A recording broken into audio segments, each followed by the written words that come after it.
pense. Je suis pas sûre. Jeux de société pour enfants. C'est bon, c'est fait au Québec. Est-ce qu'il y en a d'après vous? Les jouets au Québec, là, du tout, là, je sais pas. Je connais les marques américaines. Mattel, c'est du Québec. Non, c'est sûrement pas québécois. Erwin, mais je suis sûr que c'est américain. Oui, mais je pense pas que ce soit au Québec. Je pense à Hasbro, par exemple. J'ai juste Fisher-Price, mais je sais que c'est pas fait au Québec. Il y a Nathan, je crois, qui est fait au Québec. Oui. Les jouets Jocus. C'est un jeu de société. C'est Cargo. Il y a des poupées aussi. Je connais une pâte à modeler, fabrication d'une dame de Montréal-Nord, Tutti Frutti. Certainement. Toutes les jouets sont faits au Québec.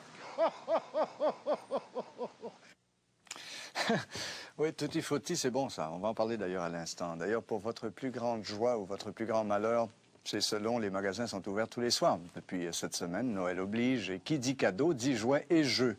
Et cette année encore, il y a une série de nouveaux jeux de société qui sont faits au Québec sur les tablettes des magasins. Et c'est pas le Père Noël qui les a tous inventés. Michel Arsenault et Bernard Laroche sont allés voir. Il y en a des gros et des petits. Il y en a pour les enfants de 7 ans et les enfants de 77 ans. Mais la plupart des jeux qu'on trouve dans les magasins ont une chose en commun, ils sont importés. Cela n'empêche pas de petites entreprises québécoises de lancer leurs propres produits, des jeux de société comme Maestria. Les jeux débutent tous par une idée. Je me suis assis un bon matin et puis j'ai comme allumé. Son idée, inventer une meilleure pâte à modeler. À l'époque, Micheline Desbiens vivait de l'aide sociale et élevait seule ses 2 filles. Un jour, elle en a eu assez de les voir jouer avec une pâte à modeler qui s'émiettait. Et elle s'est dit qu'elle pourrait faire mieux. Cela n'a pas été facile, par contre. J'ai voulu abandonner le projet 3 fois.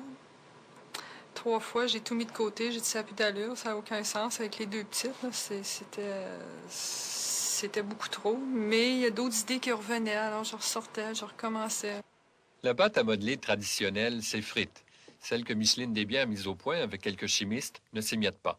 C'est une idée qui est géniale, je trouve. Puis qui a une grosse demande. Il faut toujours souffrir un peu avant de, avant de récolter, ils disent. Mais C'est le sort des inventeurs. Oui, c'est le sort des inventeurs. Micheline Desbiens dirige aujourd'hui la fabrication de sa pâte à modeler, la Tutti Frutti, chez les jouets Beaujeu à Anjou. Elle est fabriquée derrière cette porte close. Le procédé est secret et protégé par 8 brevets. Le secret de ma pâte, c'est qu'elle est faite avec amour. Mais le vrai secret... C'est secret. Il ne suffit pas d'avoir une idée, le jeu, il faut le faire. C'est pas dur faire un jeu, c'est juste qu'il faut s'armer de patience. Louis Desjardins est l'un des concepteurs de Championnat, un jeu de société qui s'inspire du baseball. Comme dans la réalité, on peut frapper des coups sûrs et des coups de circuit. Faire un jeu, c'est pas comme faire un rapport annuel où là, enfin, pratico-pratique, peut-être on peut dire, oui, le travail, ça demeure un travail de graphisme, de choix de couleurs, de choix de caractère, etc. Mais c'est pas la même chose parce qu'on se dit, là, on va amuser les gens, ça va être drôle. Donc, il faut toujours reculer un peu et dire, ah ouais, mais là, c'est-tu vraiment bon, ça? Ou est-ce que c'est un bon choix? Oui. Tout a commencé par un simple dessin. On a multiplié les esquisses et les maquettes. On s'est entendu sur le sens des symboles. Un roulant à l'avant-champ, par exemple, est représenté par un nuage de poussière. On a tout fignolé à l'ordinateur. Finalement, on a réuni 150 000 $ et on a procédé à la fabrication. Oui, c'est un travail de fou. C'est un travail... c'est-à-dire que c'est un travail qu'il faut prendre au sérieux, même si on va amuser les gens. Une fois que le jeu est fabriqué, il faut le vendre.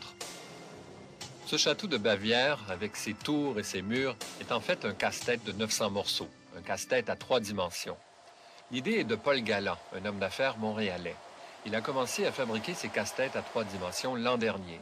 Aujourd'hui, il exporte au Japon, en Europe et aux États-Unis.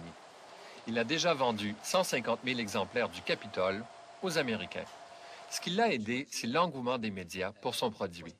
Tout le monde voulait dire, mais un casse-tête, ça se monte plus à plat, ça se monte en hauteur. Donc, c'était une nouvelle. C'est qu'on a paru dans plusieurs plusieurs grands journaux américains. Le New York Times nous a fait un article, le Washington Post. On vient de m'apprendre qu'on sort dans le Time Magazine du mois de décembre. J'apprends que Good Morning America parle de nous dans la semaine prochaine, je crois. Donc, tout ça encore aide à la promotion, aide définitivement le marketing. Fait bouger le produit, en tout cas. Les ventes peuvent être bonnes, mais le véritable défi, c'est de survivre, de durer. Pour durer, ça prend un concept, une idée qui puisse avoir une certaine permanence. En 87, François Terrien a conçu le doctorat, qui met à l'épreuve les connaissances générales des joueurs. On espère durer, là, c'est pas évident, c'est sûr, là, mais dans les entreprises québécoises, il n'y en a pas beaucoup qui durent justement à cause de l'incapacité d'arriver à avoir une gamme de produits intéressants.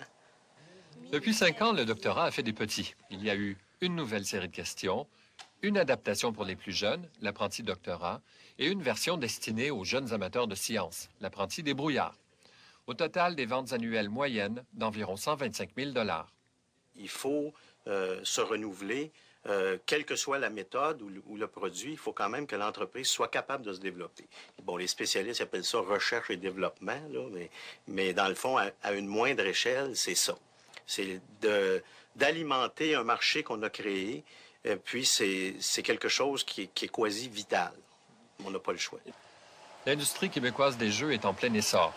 Les entreprises rêvent de petits jeux qui feront de grands bénéfices et amuseront, bien entendu, les petits comme les grands. Michel Arsenault, à Montréal.